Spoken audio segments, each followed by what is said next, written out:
Right, another update on tomatoes. I know we've done a few already on tomatoes, but we may as well continue until, the bulk of them are starting to ripen. I have mentioned about removing side shoots. I have mentioned sometimes the truss produces an extra growth on the end of it. They've all been removed.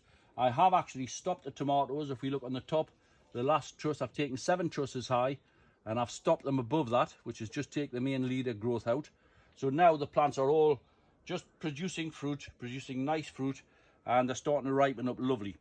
They're being watered on a daily basis. These are in 35-litre pots, and people are saying you don't need to put them in that size pot. Fine, if you want a smaller crop, put them in a smaller pot. But I'm happy with what I do. I'm happy with the compost that I'm using, and I'm happy with the crop that I'm getting if you look right through. The bottom trusses are now coming up very nicely, and it's time to start removing foliage from the base up over. I have removed quite a bit of foliage here, but I'm going to remove a little bit more.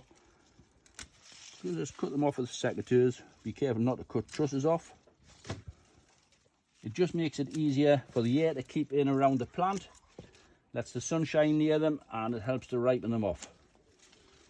As you can see, you can just do that all the way along. Also, older foliage tends to pass its sell-by date and starts to yellow off.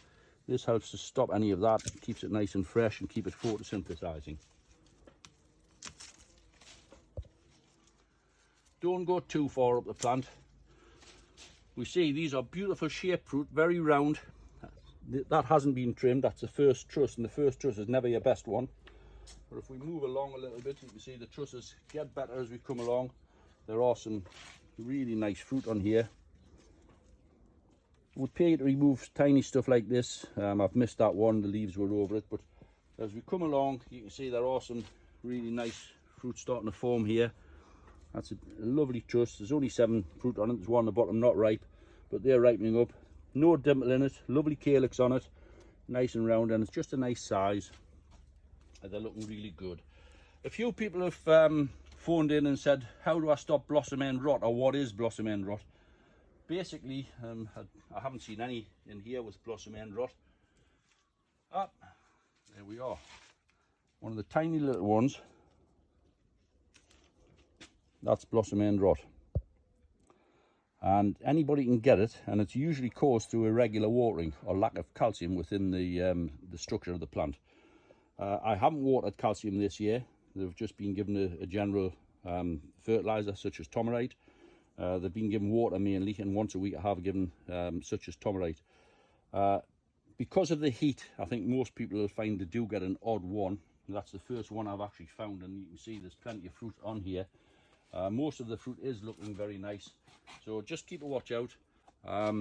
We've got nice, there's another one there, so it does pay to keep a check. Get rid of them, they're no good to eat. They're all fine. They're all fine. There's one there, so it does pay. It's only the one on each one, but basically try and make sure your watering is correct. A little feed of calcium nitrate just put into the plant. I would put it in as the trusses are starting to form and starting to set fruit, and that should help to prevent anything like that. But the bulk of them are coming away very nicely. I'm quite happy.